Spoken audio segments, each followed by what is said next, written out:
Hello students, welcome back to my channel students versus study. आज हम इस video में करने वाले हैं क्लास 10th एनसीईआरटी बायोलॉजी का चैप्टर लाइफ प्रोसेसेस। इस चैप्टर का हम पार्ट 3 इस वीडियो में कवर करने वाले हैं और आज हम पढ़ेंगे न्यूट्रिशन इन ह्यूमन बींग्स के बारे में। चलिए स्टार्ट करते हैं। अब हमने जो है पार्ट 2 में न्यूट्रिशन इन अमीबा जो है पढ़ लिया था, लेकिन जैसा न्यूट्रिशन अमीबा में था वैसा ह्यूमन बींग्स में हो ऐसा नहीं है। 5 स्टेप वही हैं जो लगेंगे हमारे ह्यूमन बींग्स में भी और हमारे अमीबा में भी, लेकिन जो हमारा अमीबा है वो यूनिसेलुलर ऑर्गेनिज्म है, इसलिए उसमें न्यूट्रिशन का प्रोसेस कॉम्प्लेक्स नहीं है। लेकिन वहीं अगर हम दूसरी तरफ बात करें हमारे ह्यूमन्स की, सो ह्यूमन्स जो हैं उनको जो है इतना ज़्यादा कॉम्प्लेक्स है उनका ये न्यूट्रिशन। सो इसकी वजह से उनके पास एक अलग से सिस्टम है न्यूट्रिशन के प्रोसेस के लिए, और वो सिस्टम कौन सा है?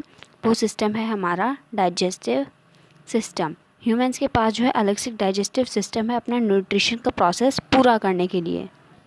अब जो ये अलग से जो ये डाइजेस्टिव सिस्टम है इसके 2 पार्ट्स होते हैं। पहला है हमारा एलिमेंट्री कैनाल और दूसरा है हमारा डाइजेस्टिव ग्लैंड्स। एक एक करके इन दोनों के बारे में भी हम थोड़ा थोड़ा जानेंगे। अब जो हमारा एलिमेंट्री कैनाल है वो हमारा माउथ से स्टार्ट होता है और हमारे एनस तक ख़त्म होता है।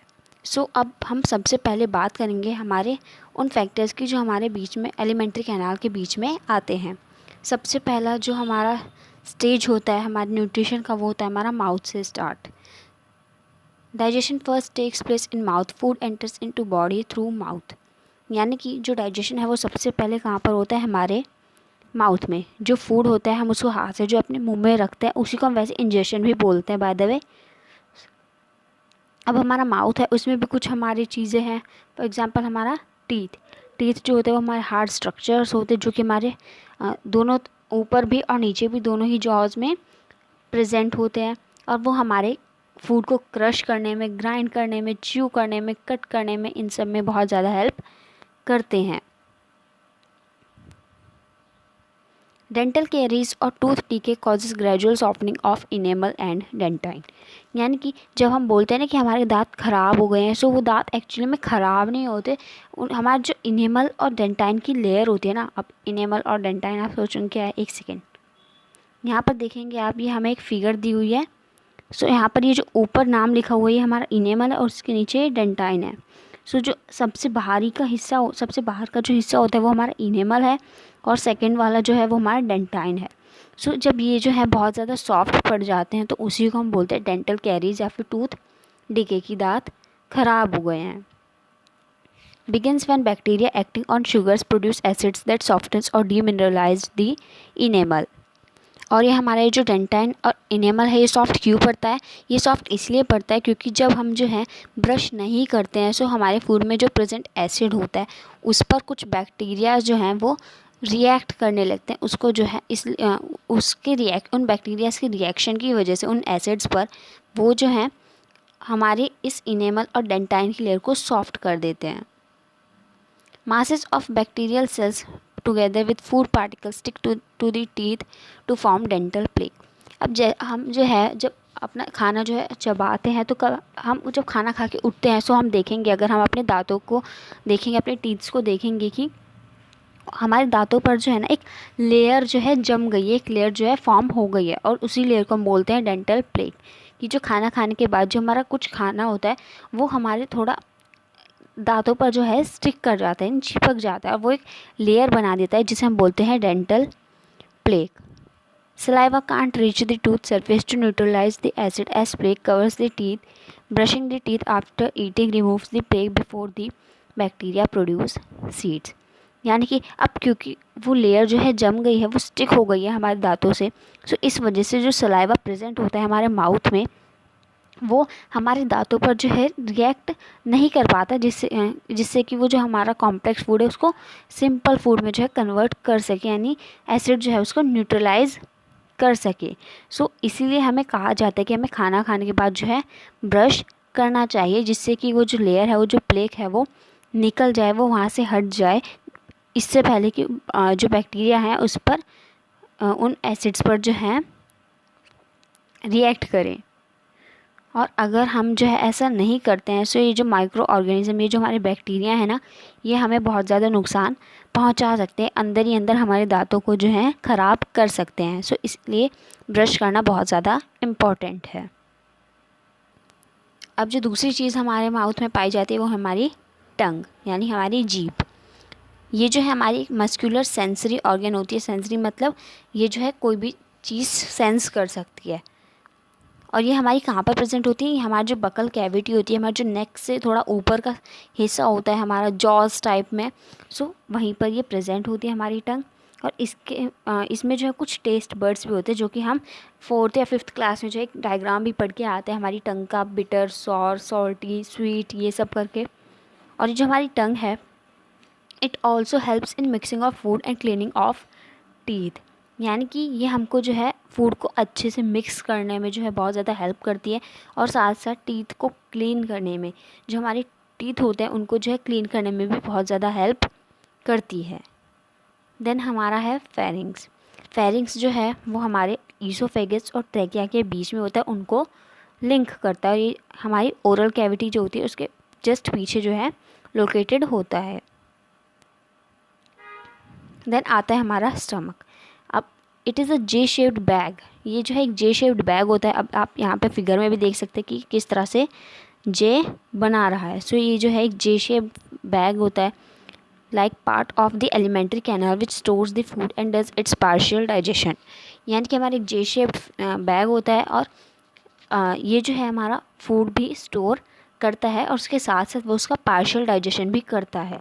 अब आप सोच रहे होंगे कि पार्शियल डाइजेशन करता है, ये तो मैंने आपको नहीं बताया।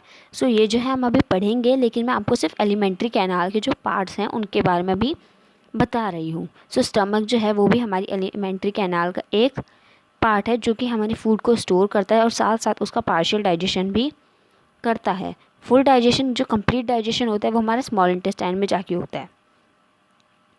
Its muscular walls helps in the mixing of food with stomach digestive juices. अब हमारे जो स्टमक है इसमें कुछ डाइजेस्टिव जूसेस भी प्रेजेंट होते हैं, जो कि हमारे फूड को मिक्स करने में जो है बहुत ज़्यादा हेल्प करते हैं। इसके साथ साथ यहाँ इस स्टमक में जो है हमारे कुछ स्फिंक्टर मसल्स भी प्रेजेंट होते हैं इसके एंड में। स्फिंक्टर मसल्स का मतलब है कुछ ऐसे ऐसे राउंड राउंड करके जो है कुछ मसल्स हमारे प्रेजेंट होते हैं हमारे स्टमक में। और ये हमारी किस चीज़ में हेल्प करते हैं? ये हमारी हेल्प करते हैं release of food to next level of digestion, यानी कि जो हमारा स्टमक का जितना भी फूड है वो हमारे स्मॉल इंटेस्टाइन में अच्छे से पहुंच जाए। सो उसके लिए, उस फूड को रिलीज़ करने के लिए स्टमक से ये बहुत ज़्यादा हेल्प करते हैं। Next part of our alimentary canal is small intestine. ये हम यहाँ पर फिगर देख सकते हैं हमारे स्मॉल इंटेस्टाइन की। Longest part of alimentary canal. अब ये जो हमारा स्मॉल इंटेस्टाइन है ना, जिसे हम स्मॉल करके अंडर एस्टिमेट कर रहे हैं, ये सबसे बड़ा पार्ट है हमारे एलिमेंट्री कैनाल का। लेकिन क्योंकि ये सिर्फ कॉइल्ड होता है, थोड़ा मुड़ा तुड़ा सा होता है और बहुत छोटे से स्पेस में आ जाता है, सो इसकी वजह से हम इसको स्मॉल इंटेस्टाइन बोलते हैं। और लार्ज इंटेस्टाइन को हम लार्ज इसीलिए बोलते हैं क्योंकि वो कॉइल्ड नहीं होता, वो तुड़ा मुड़ा नहीं होता। Herbivores have a longer small intestine to facilitate cellulose digestion. अब जो हर्बीवोरस होते हैं, हर्बीवोरस कौन से, हमने पार्ट 1 में पढ़ा था ना, जो सिर्फ ग्रास खाते हैं। सो क्योंकि वो ग्रास खाते हैं और ग्रास में हमारा सेल्यूलोज प्रेजेंट होता है, जो सेल्यूलोज है वो थोड़ा सा ज़्यादा कॉम्प्लेक्स है उसको डाइजेशन के लिए। सो इसलिए जो हमारे हर्बीवोर होते हैं उनके पास ज़्यादा एक लंबा सा, मतलब स्मॉल इंटेस्टाइन तो होता है लेकिन थोड़ा ज़्यादा बड़ा होता है इन दी कंपेरिजन ऑफ हमारे कार्निवोरस। क्योंकि जो हमारे हर्बीवोरस होते हैं उन्हें जो है सेल्यूलोज डाइजेस्ट करना पड़ता है, सो इसीलिए उनके पास ज़्यादा बड़ा स्मॉल इंटेस्टाइन होता है। लेकिन अगर हम वही बात करें कार्निवोरस की, तो उनको जो है क्योंकि वो मीट, फ्लैश इन सब को खाते हैं, सो इसी वजह से उनको जो है स्मॉल इंटेस्टाइन ज़्यादा बड़ा नहीं चाहिए होता। इनका जो है छोटे स्मॉल इंटेस्टाइन में भी काम चल जाता है, क्योंकि ये जो हमारे मीट, फ्लैश है, इनको डाइजेस्ट करना बहुत ज़्यादा ईजी होता है। और ये जो हमारा स्मॉल इंटेस्टाइन है इसमें हमारा कंप्लीट डाइजेशन होता है, जैसे कि मैंने आपको अभी बताया था। अब ये जो हमारा स्मॉल इंटेस्टाइन है इसमें कुछ फिंगर लाइक प्रोजेक्शंस भी प्रेजेंट होते हैं, जिनको हम विलाई बोलते हैं। और ये हमारा क्या काम करते हैं? ये हमारा जो स्मॉल इंटेस्टाइन है उसका सरफेस एरिया जो है इंक्रीज़ करते हैं। उसके साथ साथ ये हमारे फूड के एब्जॉर्प्शन में भी बहुत ज़्यादा हेल्प करते हैं। और ये जो हमारा स्मॉल इंटेस्टाइन है इसके 3 पार्ट्स होते हैं, ड्यूडेनम, जेजुनम एंड इलियम। इनके बारे में जो है हमारी एनसीईआरटी में ज़्यादा नहीं दिया गया है और ना ही हमारे सिलेबस में है। Next is our large intestine. अब क्योंकि ये जो है हमारा स्मॉल इंटेस्टाइन से थोड़ा चौड़ा होता है, वाइड होता है, तो इस वजह से हम इसको लार्ज इंटेस्टाइन बोलते हैं। और इसके भी हमारे 3 पार्ट्स होते हैं, केकम, कॉलन और रेक्टम। अपेंडिक्स जो है इसका ही पार्ट है लार्ज इंटेस्टाइन का, लेकिन उसका कोई यूज़ नहीं है हमारे पूरे सिलेबस में। जो रेक्टम है वो हमारा लास्ट चैम्बर होता है, यानी आखिरी जगह होती है जहाँ पर जो फीकल मटेरियल, जो हमारा वेस्ट मटेरियल है, उसको टेम्प्ररी तरीके से जो है रखा जाता है। फिर जब बाद में जो है थोड़ा हमें लगता है कि हाँ हमें वॉशरूम जाना चाहिए, तो फिर हम वॉशरूम जाते हैं। और एनएस जो है वो एंड पॉइंट होता है जहाँ से हमारा फूड एग्जिट होता है। जो हमारा अनडाइजेस्टेड फूड होता है तो वो हमारी बॉडी से बाहर आ जाता है। और ये जो हमारा एनएस है इसमें कुछ एनल स्फिंक्टर, यानी फिर से एनएस के जो स्फिंक्टर होते हैं उन्हें हम बोलते हैं एनल स्फिंक्टर। स्फिंक्टर इस तरह से होते हैं ना, राउंड राउंड करके। सो ये जो है हमारे एग्जिट ऑफ फूड में हेल्प करते हैं। अब हमारा दूसरा पार्ट क्या था हमारे हमारे डाइजेस्टिव सिस्टम का, वो था हमारा डाइजेस्टिव ग्लैंड्स। कुछ ग्लैंड्स भी हमारे प्रेजेंट होते हैं जो कि हमारे डाइजेशन में हेल्प करते हैं। पहला है हमारा सलीवरी ग्लैंड, जो कि हमारे माउथ में प्रेजेंट होता है और सलाइवरी अमाइलेज नाम का एक एंजाइम छोड़ता है, जो कि हमारे स्टार्च को जो है ब्रेक डाउन करने में हेल्प करता है, जो कि हम अभी आगे पढ़ेंगे इसी वीडियो में। देन हमारे होते हैं कुछ गैस्ट्रिक ग्लैंड्स, जो कि हमारे स्टमक में प्रेजेंट होते हैं, जो कि हमारे HCl, pepsin and mucus. Then हमारा एक ग्लैंड है लीवर, सबसे बड़ा ग्लैंड होता है, जो कि हमारा बाइल जूस जो है सिक्रीट करता है, लेकिन स्टोर होता है हमारे गॉल ब्लैडर में। फिर हमारा इंटेस्टाइन, जो स्मॉल इंटेस्टाइन होता है, इसके खुद के भी कुछ जूसेस होते हैं जो कि हेल्प करते हैं हमारे प्रोटीन, फैट, कार्बोहाइड्रेट्स इन सब के डाइजेशन में। और हमारा लास्ट होता है पेनक्रियाज, जो कि हमारे पेनक्रिएटिक जूस छोड़ते हैं हमारे स्मॉल इंटेस्टाइन में ही। अब यहाँ पे जो है हमारा पूरा का पूरा डाइजेस्टिव सिस्टम दिया गया है। मैं आपको एक बार इसे शॉर्ट में पढ़ा देती हूँ, फिर उसके बाद हम डिटेल में पढ़ेंगे इसी को। देखो, पहले जो है फूड माउथ में जाता है, फिर उसके बाद यहाँ पे हम ईसोफेगस देख सकते हैं। ईसोफेगस जो है हमारी फूड पाइप का साइंटिफिक नेम है। वैसे हम इसको फूड पाइप बोल देते हैं, लेकिन इसका साइंटिफिक नेम पूछा जाए तो ईसोफेगस है। जो फूड है वो हमारा माउथ में गया, यानी हमने इंजेस्ट किया, देन उसके बाद वो ईसोफेगस में पहुंचा। ईसोफेगस जो है इतना लंबा होता है, उसने ईसोफेगस से हमारा लिंक्ड था हमारा स्टमक। तो हमारा जो फूड था वो हमारे स्टमक में पहुंच गया है। अब हमारे स्टमक में भी जो है गैस्ट्रिक जूसेस होते हैं, हमारे फूड को जो है आधा डाइजेस्ट कर देंगे। फिर हम इधर जो है लीवर देख सकते हैं, फिर ये हमारा गॉल ब्लैडर, ये पेनक्रियाज है हमारा।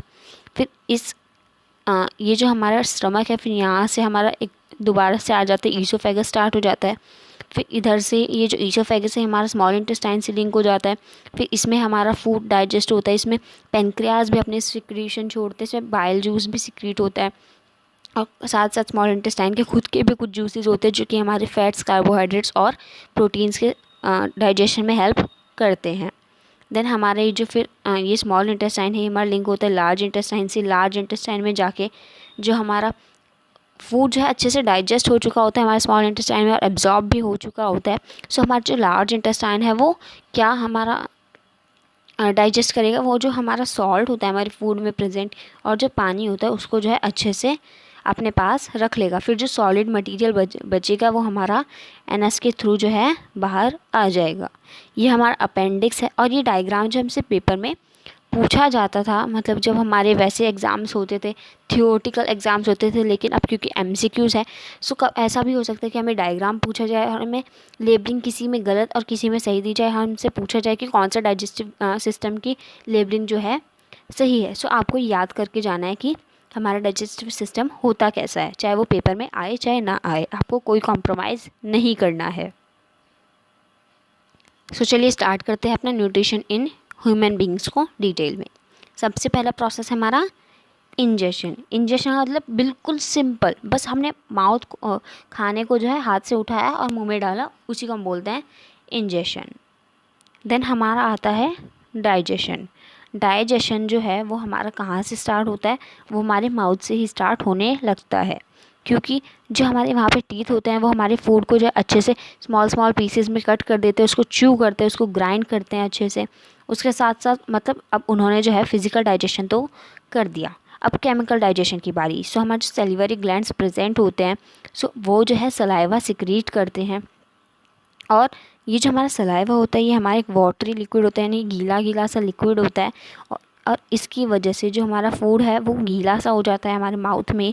और ये जो गीला वाला फूड होता है, जो हमारा वेटेड फूड होता है, हम इसको जो है अच्छे से स्वेलो कर सकते हैं, यानी ये ज़्यादा अच्छे से हमारे ईसोफेगस से पास कर सकता है। अभी जो हमारा ह्यूमन सलाइवा, ये जो हमारा सलाइवा प्रेजेंट होता है हमारे माउथ में, इसमें एक एंजाइम होता है जिसे हम बोलते हैं सेलिवरी अमाइलेज। 1 मार्क का इंपॉर्टेंट क्वेश्चन है, इसे याद रखिएगा कि जो सलाइवा होता है उसमें एक एंजाइम होता है जिसको हम बोलते हैं सेलिवरी अमाइलेज। और ये इसका काम क्या होता है, ये जो हमारा स्टार्च होता है उसको ये जो हमारा कॉम्प्लेक्स कार्बोहाइड्रेट्स होता है इनको सिंपल कार्बोहाइड्रेट में चेंज करना, यानी कि स्टार्च जो होता है हमारे फूड में उसको शुगर में जो है कन्वर्ट करना हमारे सेलिवरी अमाइलेज का काम होता है। अभी डाइजेशन कंप्लीट नहीं हुआ है, अभी जो फूड है वो माउथ में स्टार्च तो डाइजेस्ट हो गया, अब ईसोफेगस से जो ईसोफेगस है वो हमारे उस थोड़ी सी डाइजेस्टेड फूड को जो है वो जो हमारा डाइजेस्टेड फूड था अच्छे से डाइजेस्टेड नहीं है, वो सिर्फ स्टार्च डाइजेस्ट हुआ है उस फूड से। सो अब वही फूड जो हमारी ईसोफेगस से जाएगा और वो ईसोफेगस उसको कहाँ पे लेके जाएगा, ईसोफेगस लेके जाएगा उसको स्टमक में। The walls of the food pipe start contraction and expansion movements. This is known as peristaltic movement. यानी कि ये जो हमारा फूड होता है ये जब हमारे ईसोफेगस से जा रहा होता है, सो ईसोफेगस जो है हमारा वो कॉन्ट्रैक्ट करने लगता है, एक्सपेंड करने लगता है। सो इसी एक्सपेंशन और कॉन्ट्रैक्शन को बोलते हैं हम पेरिस्टाल्टिक मूवमेंट। फिर से इंपॉर्टेंट क्वेश्चन आ रहा है कि कौन सा ये जो कॉन्ट्रैक्शन एक्सपेंशन होता है हमारे ईसोफेगस का, इस मूवमेंट को हम क्या बोलते हैं, सो पेरिस्टाल्टिक मूवमेंट बोलते हैं। और ये जो हमारा पेरिस्टाल्टिक मूवमेंट है हमारी जो ईसोफेगस में हो रहा है, यही हेल्प करता है कि जो हमारा स्टार्च डाइजेस्टेड फूड है ये हमारा स्टमक तक पहुंच जाए। अब हमारा जो डाइजेशन है वो माउथ में हो गया है, ईसोफेगस से पास हो गया है, अब वो हमारा होगा स्टमक में। अब ये जो हमारा स्टमक होता है इसमें कुछ गैस्ट्रिक जूसेस प्रेजेंट होते हैं जिनमें 3 सब्सटेंस प्रेजेंट होते हैं। पहला HCl, पेप्सिन एंड म्यूकस। अब HCl जो है पहले ही पता चल रहा है एसिड है, सो ये जो है हमारे फूड को एसिडिक बनाने में काम करता है। और उसके साथ साथ ये जो हमारे पेप्सिन को एक्टिव करता है, क्योंकि हमारा जो पेप्सिन होता है वो इनएक्टिव फॉर्म में होता है। सो हमारा पेप्सिन जो है बहुत ज़्यादा मूडी है, उसको जो है एसिडिक मीडियम चाहिए एक्टिव होने के लिए। सो इसीलिए जो हमारा HCl है वो हमारे मीडियम को एसिडिक बना देता है, जिससे कि जो हमारा पेप्सिन है वो अपना काम अच्छे से कर सके। और उसके साथ साथ ये जो हमारा HCl है ये हमारे फूड में जितने भी बैक्टीरियाज प्रेजेंट होते हैं उनको स्टमक में एंटर करते ही मार देता है, यानी फूड पे से जितना भी बैक्टीरियाज प्रेजेंट होते हैं उनको मार देता है। देन सेकेंड सब्सटेंस हमारा पेप्सिन, जो कि हमारा P for pepsin, P for protein, protein के डाइजेशन में हेल्प करता है। देन म्यूकस, म्यूकस जो है अब HCl हमारी बॉडी में प्रेजेंट है जो कि एसिड है, और एसिड ज़्यादा हो गया तो एसिडिटी हो जाएगी। सो इसको रोकने के लिए उस HCl से हमारे स्टमक को, हमारी बॉडी को प्रोटेक्ट करने के लिए हमारा हेल्प करता है म्यूकस। अब ये जो हमारा स्टमक में थोड़ा सा डाइजेशन हुआ, हमारे स्टमक में प्रोटीन्स का डाइजेशन स्टार्ट हो गया। देखो माउथ में हमारा स्टार्च का डाइजेशन हुआ, अभी पेप्सिन ने हमारा प्रोटीन का डाइजेशन कर दिया, यानी हमारे स्टमक में जो है प्रोटीन का डाइजेशन हो गया। अभी क्या बच रहा है हमारा फैट, अभी फैट भी आएगा। सो ये जो हमारा पार्शियल डाइजेस्टेड फूड है अब ये स्टमक से जाएगा हमारे स्मॉल इंटेस्टाइन में। Digestion and small intestine, digestion लंबा प्रोसेस है, बाकी सारे तो छोटे छोटे ही हैं। अब जो हमारा स्मॉल इंटेस्टाइन है ना वो मतलब बहुत ज़्यादा फ्रेंडली है, उसके इतने सारे फ्रेंड्स हैं। पहला है उसका लीवर फ्रेंड और दूसरा है उसका पेनक्रियास फ्रेंड, और उसके साथ साथ उसके खुद के भी जूसेस उसके फ्रेंड है। सो देखो कितना ज़्यादा फ्रेंडली है ये। अब ये जो लीवर है ये हमारा बाइल जूस सिक्रेट करता है, जो कि हमारा ग्रीनिश येलो होता है कलर में, बनता ही लीवर में है लेकिन हम स्टोर्स को गॉल ब्लैडर में होता है ये, मतलब बन के लीवर में और फिर जाके गॉल ब्लैडर में जो है स्टोर हो जाता है। ये जो बाइल है ना ये एल्कलाइन होता है, एल्कलाइन मतलब नेचर होता है इसका, बेसिक नेचर। और इसके साथ साथ इस बाइल में जो हमारे कुछ तरह के सॉल्ट्स भी प्रेजेंट होते हैं जो कि हमारे फैट आपको ये एमल्सिफिकेशन में हेल्प करते हैं। एमल्सिफिकेशन मतलब ब्रेक डाउन ऑफ फैट्स, यानी कि फैट्स को जो है उनकी कॉम्प्लेक्स मॉलिक्यूल्स उनको सिंपल मॉलिक्यूल्स में कन्वर्ट करना, that's called emulsification. So liver ने जो है बाइल छोड़ा। अब बाइल के जो है दो फंक्शन है कि ये जो हमारा मीडियम है उसको एल्कलाइन बना देता है और दूसरे की इमल्सिफिकेशन ऑफ फूड में हेल्प करता है, सॉरी इमल्सिफिकेशन ऑफ फैट्स में हेल्प करता है।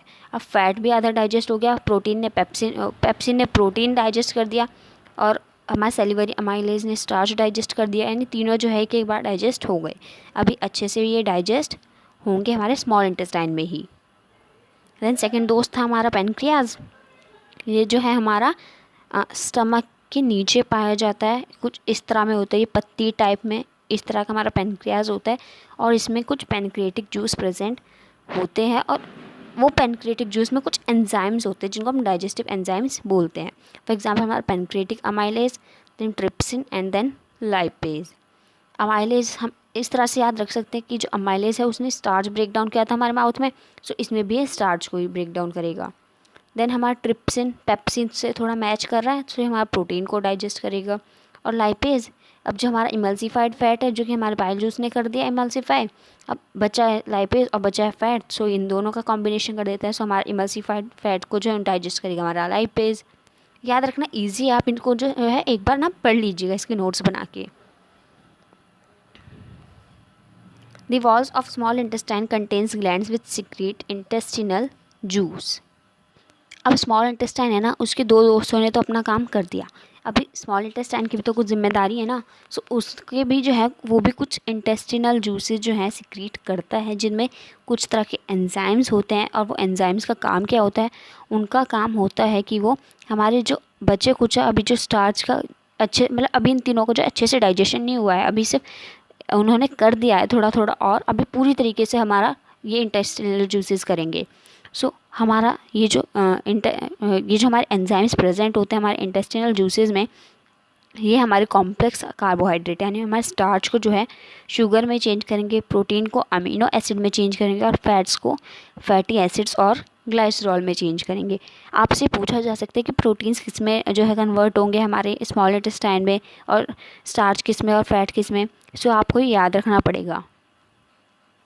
देन हमारा दो प्रोसेस हो गए, इंजेशन और डाइजेशन। अब आता है हमारा एब्जॉर्प्शन, ये भी हमारा स्मॉल इंटेस्टाइन में होता है और इसको करने के लिए कौन हेल्प करता है, विलाई। स्मॉल इंटेस्टाइन में जो हमारे फिंगर लाइक स्ट्रक्चर्स थे ना, उन्हीं को तो हम बोलते हैं विलाई। ये जो है हमारा सरफेस एरिया बढ़ा देते हैं जिसकी वजह से हमारा जो एब्जॉर्प्शन होता है फूड का वो भी हो जाता है। और ये जो हमारे विलाय होते हैं ना, इनके आसपास बहुत सारी ब्लड वेसल्स जो है प्रेजेंट होती है। अब वो चाहे कैपिलरीज हो, चाहे आर्टरीज हो या वीन्स हो, तीनों में से कौन सी होती है ये तो नहीं बता सकती मैं आपको, लेकिन ब्लड वेसल्स जो होती है इसके आसपास बहुत ज़्यादा पाई जाती है। और ये ब्लड वेसल्स का काम क्या होता है, they take the absorbed food to each and every cell of the body where it is utilized for obtaining energy, building up new tissues and the repair of old tissues। यानी कि ये जो हमारी ब्लड वेसल्स होती हैं, फिर ये हमारे एब्जॉर्ब्ड फूड जो होता है हमारा जो फूड हमने एब्जॉर्ब किया है उसको हमारी बॉडी के हर एक सेल तक ले जाने का काम होता है हमारे इन ब्लड वेसल्स का, जिससे कि हमारे हर सेल तक ये एब्जॉर्ब फूड पहुंच सके, उन्हें एनर्जी मिल सके और जिसकी वजह से वो उनको जो भी काम करना है, चाहे उन्हें नए टिश्यूज़ बनाने हैं या फिर पुराने टिश्यूज़ को ठीक करना है, इन सब के काम में वो इस एनर्जी को यूज़ कर सके। देन आता है हमारा assimilation. The blood carries digested and dissolve food to all the parts of the body where it becomes assimilated as a part of the cells. अब जो हमारा ब्लड होता है वो हमारे इस डाइजेस्टेड और डिजॉल्व फूड को जो है हमारी बॉडी के जितने भी पार्ट्स होते हैं उसमें ले जाता है और वही बॉडी पार्ट्स जो है जैसे उनमें फूड पहुंचता है सो वो जो है एनर्जी ऑब्टेन करने लगते हैं। The energy is then released by the oxidation of assimilation of food in the cells during respiration। और यही एनर्जी जो है ये हमारे रेस्पिरेशन के प्रोसेस के थ्रू बाहर निकलती है जब भी हमें एनर्जी की ज़रूरत होती है। रेस्पिरेशन भी हम पढ़ेंगे अगले पार्ट में। और जो हमारा लास्ट प्रोसेस है वो हमारा इजेशन यानी कि एग्जिट ऑफ फूड। जो हमारा अनएब्जॉर्ब फूड है यानी कि जिसमें कुछ नहीं बचा, अच्छे से एब्जॉर्ब हो गया, अच्छे से एसिमिलेट हो गया, अच्छे से डाइजेस्ट हो गया, सो अब वो जो अनएब्जॉर्ब फूड बचा है ना वो हमारा जाएगा लार्ज इंटेस्टाइन में। where its wall absorbs more water from this material due to which undigested food becomes almost solid. जैसे कि मैंने आपको बताया था ना कि लार्ज इंटेस्टाइन जो होगा सो वहाँ पे उसको भी कुछ डाइजेस्ट करने को चाहिए, सो वो जो है पानी को डाइजेस्ट करेगा और जो सॉल्ट प्रेजेंट होगा ना हमारे उस अनएब्जॉर्ब्ड फूड में उसको भी अच्छे से डाइजेस्ट कर लेगा। फिर जो हमारा अनडाइजेस्टेड फूड बचेगा ना वो सॉलिड होगा, और फिर यही जो सॉलिड है एज अ वेस्ट मटेरियल जो है हमारे एनल स्फिंक्टर से बाहर आ जाएगा, एग्जिट आउट हो जाएगा हमारी बॉडी से। सो आई होप कि आपको ये सारे कॉन्सेप्ट्स क्लियर हो गए होंगे। Thanks for watching.